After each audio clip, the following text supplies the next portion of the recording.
The number you have dialed has been changed. Alright, Fuzz Pie Guy here. I'm going to show you how to make a Helix L-band antenna. So, my part list here is pretty simple. We have a 8-inch pizza pan that you can get off of Amazon. I have an N connector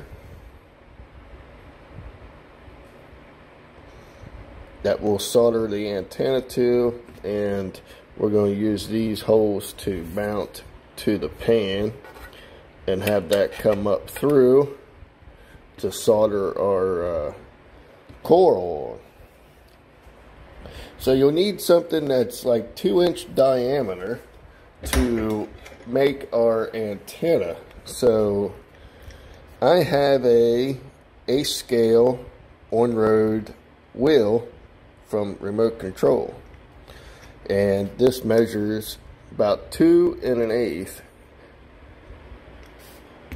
So that will work out pretty well. So that's what we're going to use. I'm just going to put that in a vise and wrap my wire around it. So the wire that I'm using for this video is 10 gauge solid copper wire, house wire. Now it still has the insulation on it, but we're just going to let it on there.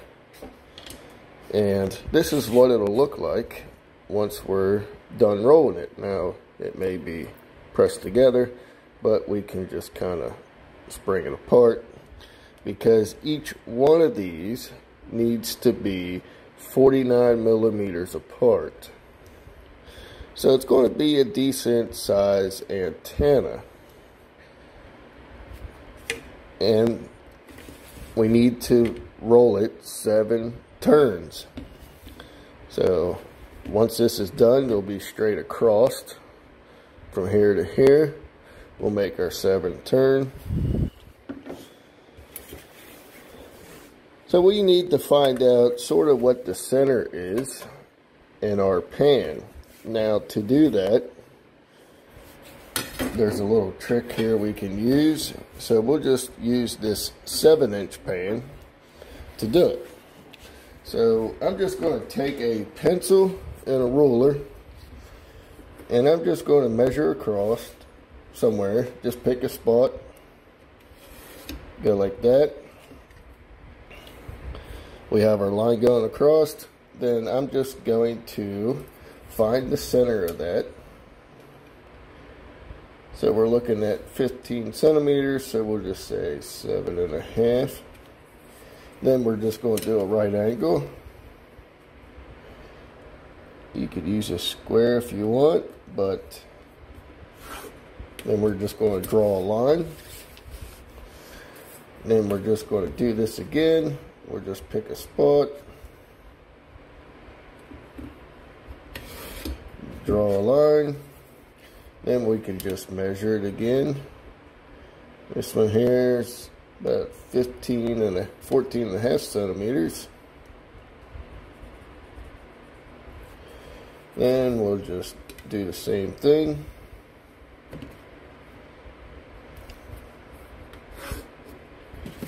Then we'll do it one more time. Now,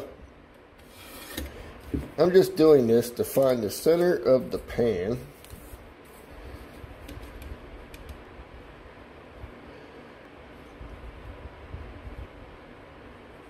You can have your own way of finding it, but this way here will work fine. Alright, so now, as you can see, this here is the center of our pan. The 3 lines cross each other, and that's the center of the pan.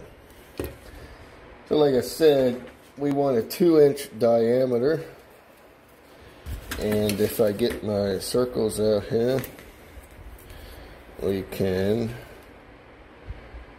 get a ballpark of a 2-inch circle like such.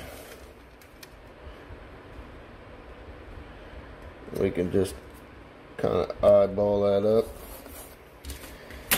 and we'll say that's the center and that's where the antenna will be. But like I said, we're using an 8-inch pan. This one here is a 7. And as you can see, my lines didn't come out the greatest, but right in there is the center. Then what we can do is that gives us an idea of where to mount this guy, because we want to mount him basically kind of in line so we can mount our wire to our connector. Now what you might want to do is solder a smaller piece of wire on there so it'll fit down into there. So you don't have to be 100% precise, but it'll get you close. So what I'm going to do is drill a hole in here enough to fit this part of the connector through so we can screw to that. So I'll be back. Alright, so I'm just using a stepper bit to drill this. You don't have to use a stepper bit, but this will work. Okay, so we have that, and I gotta go just a little bit bigger because I'm still not on there. So we'll go one more, knock the burr off, and there we go. So now we have our end connector ready to be bolted. So we can just put some screws in there, drill, put some screws, and that'll be that. Alright, so now what we can do is roll this. And like I said, it might be easier if you had this, whatever you might use to wrap this wire around. If you have a vise, that will definitely be helpful. So that's what I'm going to do, is throw this in the vise and clamp it in and wrap this around. So we'll be right back. Alright, so there we have it. Now I wish this piece of wire was a little bit longer because I like to do one more turn, because we could always trim it off, but this piece of 10 wire is not long enough to do that. But as you can see, our ends here are off a little bit, so we're going to make them match by just cutting one or the other off. So we'll go ahead and do that a little bit. Alright, so that lines up better than what it was. And like I said, each one of these need to be 49 millimeters apart. But we can worry about that a little bit once we get everything in place. So I'm going to go ahead and drill some holes, mount this, but you don't need to watch that. It's pretty simple to do. Okay, so we have that mounted. I'm just going to cut these screws off then. But what we're going to do is I stripped this back a little bit, took a piece of smaller wire so we can stick this right down in there and solder it into place. But I'm just going to solder this right to there. Then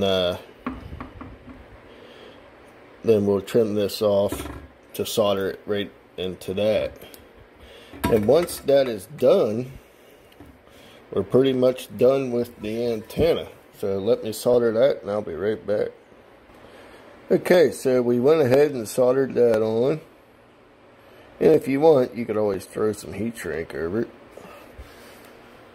But like I said, the only thing we need to really do next is just, we could just put a straighten that up like such. We can cut that back a little bit. But all we need to do is solder that guy into there. Now, obviously, I'm going to cut this way back because that's way too long. So something more like maybe like that. Solder that down in there. Then on my other one, what I did was I took a little piece of small piece of wood and hot glued to the pan, then hot glued the wire to the piece of wood to hold it in place. So what I'll do is I'll finish this up with the measurements and stuff, have some pictures and everything on my website for more information, so I don't drag this out any longer than it needs to be. So hopefully what I showed you helps out, and thanks for watching. Stay tuned for another one.